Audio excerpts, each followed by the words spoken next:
ನಮಸ್ಕಾರ ಎಲ್ಲರಿಗೂ. ನಾನು ಶಾಂತಲಾ ಸಂತೋಷ್ ಮೈಂಡ್ ಮಂತ್ರ ಚಾನಲ್ ಇಂದ. ಹೇಗಿದ್ದೀರಾ ಎಲ್ಲರೂ? ನಾನು ಈ ದಿನ ಒಂದು ಕತೆ ಹೇಳ್ಬೇಕು ಅನ್ಕೊಂಡಿದ್ದೀನಿ. ಈ ಕತೆ ಎಲ್ಲರೂ ಸಹ ಕೇಳಿರ್ತಾರೆ. ತುಂಬಾ ಹಳೆಯ ಕತೆ. ನಾನು ಈ ದಿನ ಎಲ್ಲರಿಗೂ ಸಹ ಈ ಕತೆ ತಲುಪ್ಲಿ, ಚಿಕ್ಕ ಮಕ್ಕಳಿಗೆ ಈ ಕತೆ ಕೇಳಿದ್ರೆ ತುಂಬಾ ಖುಷಿ ಆಗುತ್ತೆ ಅಂತ ಹೇಳಿ ಈ ಕತೆ ಹೇಳ್ತಾ ಇದ್ದೀನಿ. ಟೊಪ್ಪಿಗೆ ಮಾರುವವನು. ಒಬ್ಬ ಟೊಪ್ಪಿಗೆ ಮಾರುವವನು ಇರ್ತಾನೆ.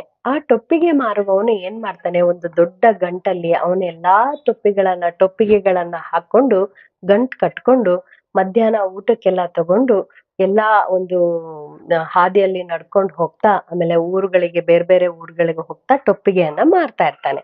ಸೊ ಆ ಟೊಪ್ಪಿಗೆ ಮಾರುವವನು ಏನ್ ಮಾಡ್ತಾನೆ, ಒಂದು ಊರಿಗೆ ಬಂದು ಟೊಪ್ಪಿಗೆ ಬೇಕಾ ಅಂತ ಎಲ್ಲ ಮಾರ್ತಾನೆ. ಮಾರ್ದಾಗ ಮಧ್ಯಾಹ್ನ ಆಗುತ್ತೆ, ತುಂಬಾ ಬಿಸಿಲಿರುತ್ತೆ, ಆಯಾಸ ಆಗಿ ಟೊಪ್ಪಿಗೆ ಮಾರುವವನು ಏನ್ ಮಾಡ್ತಾನೆ ಅಂದ್ರೆ, ಒಂದು ಮರದ ಕೆಳಗಡೆ ಕುತ್ಕೊಂಡು ಊಟ ಏನ್ ತಂದಿರ್ತಾನ ಅದನ್ನ ಊಟ ಮಾಡಿ ಕುತ್ಕೊಂಡಿರ್ತಾನೆ. ಆ ಮರದ ಕೆಳಗಡೆ ಕುತ್ಕೊಂಡಾಗ ತಂಪಾದ ಗಾಳಿ ಬೀಸುತ್ತೆ ಮರದ ಕೆಳಗಡೆ. ಸೊ ಹಾಗೆ ನಿದ್ದೆ ಬಂದ್ಬಿಡುತ್ತೆ, ಜೋಂಪು ಹತ್ ಬಿಡುತ್ತೆ ಆ ಟೊಪ್ಪಿಗೆ ಮಾರುವವನಿಗೆ. ಸೊ ಅವಾಗ ಏನ್ ಮಾಡ್ತಾನೆ, ಟೊಪ್ಪಿಗೆ ಗಂಟನ ಪಕ್ಕದಲ್ಲಿಟ್ಟು ಟೊಪ್ಪಿಗೆ ಮಾರುವವನು ಮಲ್ಕೊಂಡ್ಬಿಡ್ತಾನೆ.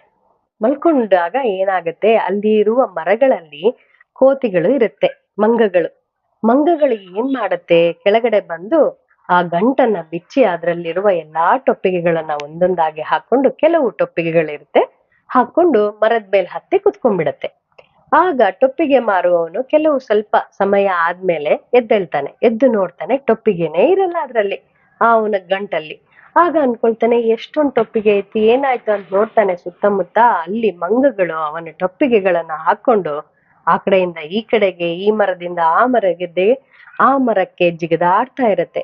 ಆಗ ಏನ್ ಮಾಡ್ತಾನೆ, ಟೊಪ್ಪಿಗೆ ಮಾರುವವನು ಏನ್ ಮಾಡೋದು, ಈ ಟೊಪ್ಪಿಗೆಗಳನ್ನ ಬಿಟ್ಟು ಹೋದ್ರೆ ನನಗೆ ಮಾರೋದಕ್ಕೆ ಟೊಪ್ಪಿಗೆನೇ ಇರಲ್ಲ ಅಂತ ಆಲೋಚನೆ ಮಾಡ್ತಾನೆ. ಆಲೋಚನೆ ಮಾಡಿ ಅವನು ಹಾಕೊಂಡಿರ್ತಾನೆ ಒಂದು ಟೊಪ್ಪಿಗೆ, ಅವನ ಹತ್ರ ಇರುತ್ತೆ. ಆಗ ಅದನ್ನ ಕೈಗೆ ತಗೊಳ್ತಾನೆ. ಹೀಗೆ ಕೈಗೆ ತಗೊಂಡಾಗ ಎಲ್ಲಾ ಮಂಗಗಳನ್ನು ಏನ್ ಮಾಡ್ಬಿಡ್ತವೆ, ಕೈಗೆ ತಗೊಳ್ತಾರೆ. ಸೊ ಆಗ ಟೊಪ್ಪಿಗೆ ಮಾರೋವನಿಗೆ ಗೊತ್ತಾಗುತ್ತೆ, ನಾನು ಏನ್ ಮಾಡಿದ್ರೆ ಮಂಗಗಳು ಅವುಗಳನ್ನ ಮಾಡ್ತಾ ಇದೆ. ಸೊ ನಾನು ಹೇಗಾದ್ರೂ ಮಾಡಿ ನನ್ನ ಟೊಪ್ಪಿಗೆಗಳನ್ನ ಬಿಸಾಕೋ ತರ ಮಾಡ್ಬೇಕು ಅಂತ ಆಲೋಚನೆ ಮಾಡಿ, ಟೊಪ್ಪಿಗೆ ಮಾರೋನು ಮತ್ತೊಂದ್ಸರಿ ಹಿಂಗ್ ಹಾಕೊಳ್ತಾನೆ ಟೊಪ್ಪಿಗೆಯನ್ನ. ಅವನು ಹಿಂಗ್ ಹಾಕೊಳ್ತವೆ ಟೊಪ್ಪಿಗೆಯನ್ನ. ಎಲ್ಲಾ ಮಂಗಗಳು ಟೊಪ್ಪಿಗೆ ಹಾಕೊಳ್ತಾನೆ. ಟೊಪ್ಪಿಗೆ ಮಾರುವವನು ನೋಡಿ ಅವನು ಹಾಕೊಂಡಿರುವಂತಹ ಟೊಪ್ಪಿಗೆಯನ್ನ ತಗೊಂಡು ಕೆಳಗಡೆ ಹಿಂಗೆ ಎಸೆದ್ ಬಿಡ್ತಾನೆ ಜೋರಾಗಿ. ಆಗ ಮಂಗಗಳು ಅವನು ಟೊಪ್ಪಿಗೆಯನ್ನ ಎಸೆದಿದ್ದನ್ನ ನೋಡಿ ಎಲ್ಲಾ ಮಂಗಗಳನ್ನು ಸಹ ಟೊಪ್ಪಿಗೆಯನ್ನ ಹಿಡ್ಕೊಂಡು ಕೆಳಗಡೆ ಎಸೆದ್ ಬಿಡುತ್ತೆ. ಎಲ್ಲಾ ಮಂಗಗಳು ಟೊಪ್ಪಿಗೆಗಳನ್ನ ಕೆಳಗಡೆ ಎಸೆಯ್ತಾನೆ. ಎಲ್ಲಾ ಟೊಪ್ಪಿಗೆಗಳನ್ನ ಒಂದೊಂದಾಗಿ ಚೆನ್ನಾಗಿ ಜೋಡಿಸ್ಕೊಂಡು ಗಂಟಲ್ಲಿ ಹಾಕೊಂಡು ಗಂಟ್ ಕಟ್ಕೊಂಡು ಟೊಪ್ಪಿಗೆ ಮಾರುವವನು ಮತ್ತೆ ಟೊಪ್ಪಿಗೆ ಮಾರ್ಕೊಳಕ್ಕೆ ಹೋಗ್ತಾನೆ. ಸೊ ಈ ಒಂದು ಕಥೆಯಿಂದ ನಮಗೆ ಏನ್ ಗೊತ್ತಾಗತ್ತೆ ಅಂದ್ರೆ, ಟೊಪ್ಪಿಗೆ ಮಾರುವವನು ಮಂಗಗಳೆಲ್ಲಾ ಟೊಪ್ಪಿಗೆಗಳನ್ನ ತಗೊಂಡೋಗಿದಾವೆ ಅಂತ ಆಲೋಚನೆ ಮಾಡಿದಾಗ, ಗಾಬರಿ ಆದಾಗ ಅವನಿಗೆ ಯಾವುದೇ ಒಂದು ಉಪಾಯ ಬರೋದಿಲ್ಲ.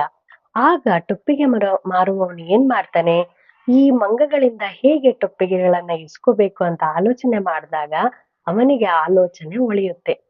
ಯಾವುದೇ ಒಂದು ಕ್ಲಿಷ್ಟಕರ ಸಂದರ್ಭದಲ್ಲಿ, ಘಟನೆಯಲ್ಲಿ ನಾವು ಅದಕ್ಕೆ ಹೇಗೆ ಯೋಚನೆ ಮಾಡ್ಬೇಕು, ಸಕಾರಾತ್ಮಕವಾಗಿ ಆ ಒಂದು ಘಟನೆಯಿಂದ ಹೊರಗಡೆ ಹೇಗ್ ಬರ್ಬೇಕು, ಈ ತರ ಆಲೋಚನೆ ಮಾಡಿದ್ರೆ ಒಳ್ಳೇದಾಗತ್ತೆ ಅನ್ನುವ ಒಂದು ವಿಷಯವನ್ನ ಈ ಒಂದು ಕಥೆಯಿಂದ ನಮ್ಗೆಲ್ಲರಿಗೂ ಸಹ ತಿಳಿಯೋದಕ್ಕೆ ಸಿಗುತ್ತೆ. ಸೊ ಕತೆ ಹೇಗಿತ್ತು ಟೊಪ್ಪಿಗೆ ಮಾರುವವನ್ದು ಅಂತ ನೀವು ನನಗೆ ಕಮೆಂಟ್ ಮೂಲಕ ತಿಳಿಸಿ. ಮತ್ತೆ ಮುಂದಿನ ಸತಿ ಒಂದು ಒಳ್ಳೆಯ ವಿಷಯದ ಜೊತೆ ನಿಮ್ ಮುಂದೆ ಇರ್ತೀನಿ. ಅಲ್ಲಿವರೆಗೂ ನಮಸ್ಕಾರಗಳು.